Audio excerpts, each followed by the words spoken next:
텍스트에서 같이 말씀을 나누죠.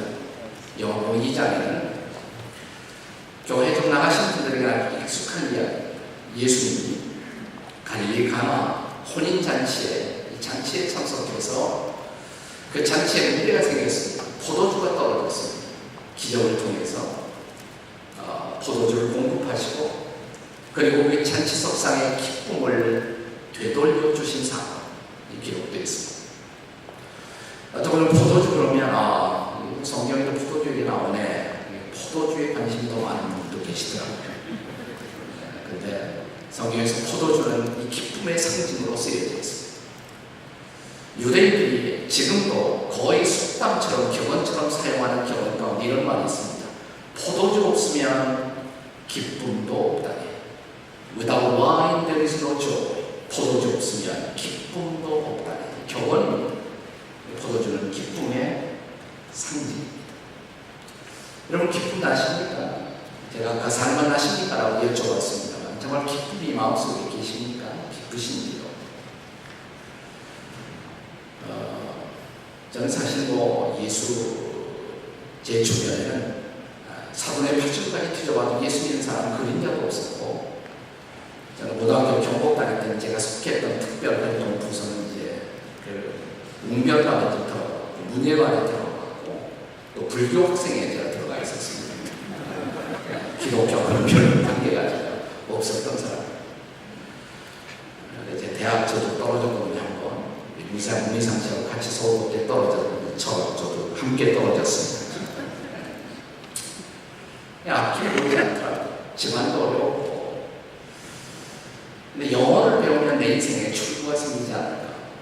그 당시 집이 가난해서 영어 배우는 것도 쉽지 않고 학원 다닐 형편도 넉넉하지 않고 선교사님들이 영어 가르치는데 거기 가면 영어를 좀 배우고 싶지 않습니다.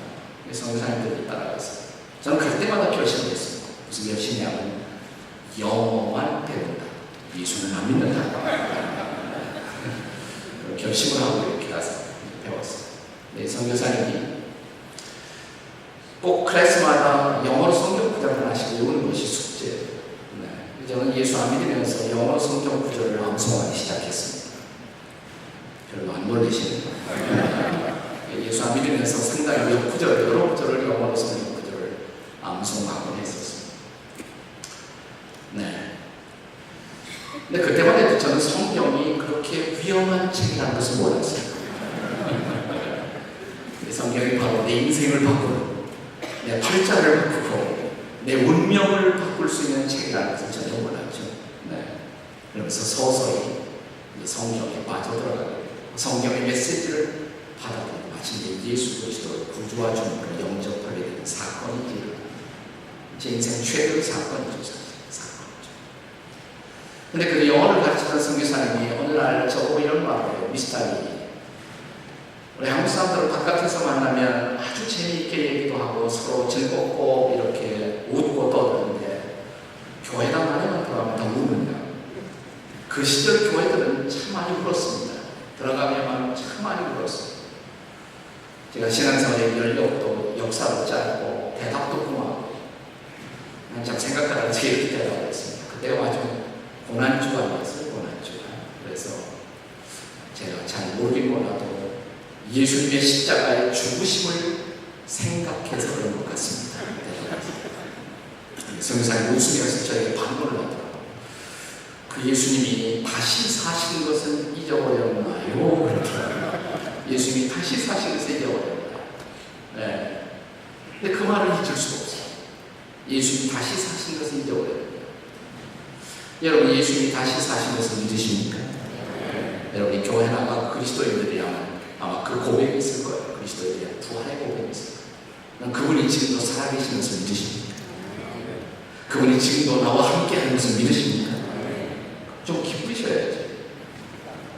예, 부활하신 주님, 이 능력의 주님, 우리와 함께하시고 지금 여기에도 같이 계신다면 그렇게 우리가 인상성을 있을 이유가 없잖아요. 예? 우리 옆에 있는 거라고 좀 기뻐하십시다. 이렇게 인사 한번 더 하십시다. 좀 기뻐하십시다. 네. 네, 조금 나아지긴 했는데 아직도 그러고 어떤 젊은이가 아버지가 군대 갔다가 휴가를 받아왔대요. 휴가를 받아왔는데 아버지 표정이 엉망인 거예요. 그래서 아버지 무슨 일 있어요? 그러니까 아무 일 없다. 근데 아버지 표정이 왜 그래요? 글쎄 아무 일 없다니까. 아니요, 아버지 표정이 아주 이상해요. 글쎄가 왜 그럴까? 내가 차 한 잔 마신 게 있는데 그 차 때문에 그런가? 무슨 차 마셨어요? 구기자 차를 마시죠. 이 아들이 잠깐 기다리세요. 밖에 나가더니 뭐 하나 사왔대요. 뭐 사왔더니 피자를 사고 왔습니다. 네, 꾸긴 얼굴을 치료하는 것은 피자밖에 없습니다. 뒤늦게 깨달은 요즘입니다. 자, 옆에 있는 분들하고 한 번 더 인사하십시다. 피입시다. 이렇게 인사하시겠습니다. 피입시다. 아까보다 훨씬 더 피셨습니다. 여러분 얼굴 피우시기가 참 힘들네요. 피셨습니다. 여러분 인생을 정말 성경이 가르치는 것처럼 하나님 나라는 축제, 잔치라고 가르치는데 인생을 잔치처럼 기쁨의 축제처럼 살아가는 것 가능한 일인가요? 삶은 끊임없는 고난의 연속. 하나의 고난이 지나가면 하나의 문제가 지나가면 또 다른 문제가 찾아오고 또 다른 고난의 파도가 찾아오고 이런 인생 속에서 인생을 축제처럼 산다는 게 가능할까요? 자, 오늘 밤 인생을 축제처럼 살아가는 비밀, 그 비밀을 함께 같이 나누고 싶습니다.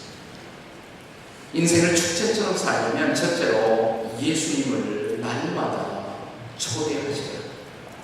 내 인생의 마당 속에, 내 인생의 장 속에 예수님을 날마다 초대할 줄 아셔야 합니다. 한번 따라서 하십시다. 예수님을 날마다 초대하십시다. 한번 옆에 사람하고 그렇게 말해보시죠. 시작. 예수님을 날마다 초대하십시다. 자, 오늘 본문은 이렇게 시작합니다. 요한복음 2장입니다. 2장을 성경 가져오신 분 펼쳐놓으시 2장 1절 사흘째 되던 날 이렇게 시작합니다. 사흘째 되던 날 갈릴리 가나에 홀례가 있어 예수의 어머니도 거기 계시고 사흘째 되던 날.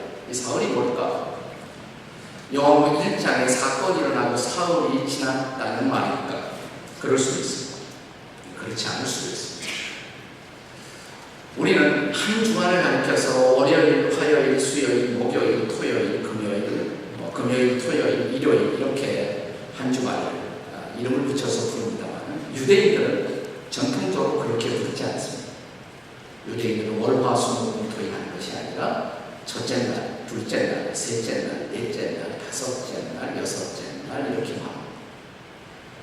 하나님 여세 동안 우주를 창조하시고 제7일에 쉬신 창조의 역사, 그 전통을 따라서 한 주간을 먼데이, 튜스데이, 웬스데이, 월, 화, 수 말하는 것이 아니라 첫째 날, 둘째 날, 셋째 날 이렇게 말하거든요. 첫째 날은 언제냐면 안식일 다음 날이 첫째 날. 안식일은 전통적으로 토요일이거든요. 그러니까 첫째 날은 언제입니까? 우리 지금 따지면 첫째 날이 일요일이 첫째 날. 둘째 날은 언제일까? 지금 제가 어려운 질문이에요. 네, 월요일 둘째 날이죠. 그러면 사흘째 되는 날, 세 번째 날은 언제일까요? 화요일입니다. 화요일. 오늘이 언제입니까? 오늘이? 화요일이네요. 오늘이. 근데 유대인들은 화요일을 제일 좋아하시는 거 아세요? 왜냐하면 하나님이 여섯 동안 우주를 창조하실 때 사흘째 되는 날, 제3일에 땅을 만드셨어요. 땅. 그 다음에 땅을 향해서 이렇게 명령하십니다. 땅이요. 씨를 맺는 과목을 내고 열매를 맺어라. 그래서 이제 씨가 꽃을 피우고 열매를 맺는 날, 이게 바로 사흘째 날이에요. 사흘째 날. 이 사흘이 너무 좋아서 유대인들은 그날 결혼식을 제일 많이 해요. 우리는 토요일 결혼식을 제일 많이 하지만 유대인들은 화요일 날 결혼식을 합니다. 제3일 사흘째 되는. 그래서 성경은 이렇게 시작합니다. 사흘째 되던 날 갈릴리 가나에 홀례가 있어. 이렇게. 그날이 결혼을 제일 많이 하는 날입니다. 자, 그 다음에 예수와 그 제자들도 홀례의 청함을 받았더니 누가 그 잔치에 초대를 받았습니까? 예수님이 초대받았어요. 그것이 중요합니다. 예수님이 왜 초대받아 오셨을까? 가능한 몇 가지의 그 추리가 있습니다. 첫째로 우리가 가만히 보면 이 잔치석상의 스토리를 성경이 보여줄 때 예수님의 어머니 마리아가 등장하죠. 어머니 마리아가 그 잔치집에 하인들에게 명령을 하고 있습니다. 아무런 관계가 없다면 남의 집 잔치에 가서 명령하기 어렵잖아요. 성경학자들은 예수님의 어머니 마리아와 이 잔치집이 어떤 인척 관계일 가능성이 있다. 그러니까 그 잔치집에 가서 하인들고 명령하죠. 가능성 있죠? 네, 가능성 분명히 있습니다. 자, 또 하나 가능성, 예수님이 잔치집에 초대받아 오시니, 자, 요한복음 2장이 오늘의 텍스트입니다. 2장 전에는 몇 장이 있습니까? 저는 인생 살기 힘들어하는 여러분에게 절대로 어려운 질문을 안 하겠습니다. 아주 쉬운 질문을 하겠습니다. 요한복음 2장 전에 몇 장 있습니까? 맞습니다. 1장. 1장의 마지막 부분에 보시면 예수님이 제자들을 부르세요. 제자들을 부르세요. 자, 안드레를 부르시고 베드로를 제자로 부르시고 빌립을 제자로 부르시고, 근데 1장의 마지막 부분에 보시면 어떤 제자를 부르시고, 혹시 성경 가져오신 분 이렇게 보면 요한복음 1장의 마지막 부분에 등장하는 제자가 있습니다. 어떤 사람이 등장합니까? 네, 나다나엘. 어떤 분이 있어요? 나다나엘. 이건 실력이 없어도 시력만 있으면 보입니다. 나다나엘. 근데 재밌는 것은 나다나엘이라는 제자가 요한복음 1장의 첫 장에 딱 등장했다가 사라져요. 다시는 등장하지 않아요. 근데 마지막 장에 등장해요. 요한복음이 끝나는 마지막 장에 등장합니다. 혹시 성경을 가져오신 분들은 요한복음 21장 마지막 장이겠죠. 마지막 장 2절에 보면 이렇게 기록되어 있습니다. 자, 요한복음 21장 마지막 장의 배경은 예수님이 부활하셨습니다. 부활하신 예수님이 제자들을 찾아오시고 있는 장면입니다. 여기 21장 2절에 시몬 베드로와 디두모라는 도마와 그 다음에 이렇게 쓰여 있어요. 따라서 한번 해보세요. 갈릴리 가나 사람 나다나엘과, 거기 등장. 나다나엘이 마지막 장에 등장하는데 성경은 나다나엘을 소개하면서 뭐라고 기록했습니까? 어디 사람? 나다나엘? 갈릴리 가나 사람. 예, 요한복음 2장에 이 혼인잔치가 지금 어떤 지역에서 벌어지고 있습니까? 갈릴리 가나. 근데 나다나엘이라는 제자가 어디 출신이라고요? 갈릴리 가나. 네. 이 가나라는 마을은 예수님 당시나 지금이나 아주 작은 마을.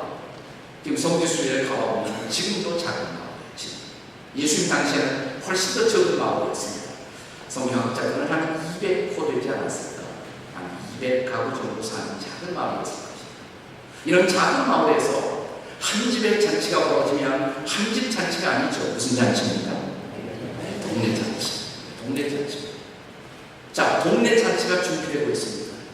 그런데 이 갈릴리 가나라는 동네의 최근 탑핑 뉴스, 최근에 가장 중요한 뉴스는 뭐냐면 그 동네의 똑똑한 청년 나다나엘이 예수의 제자가 되었다.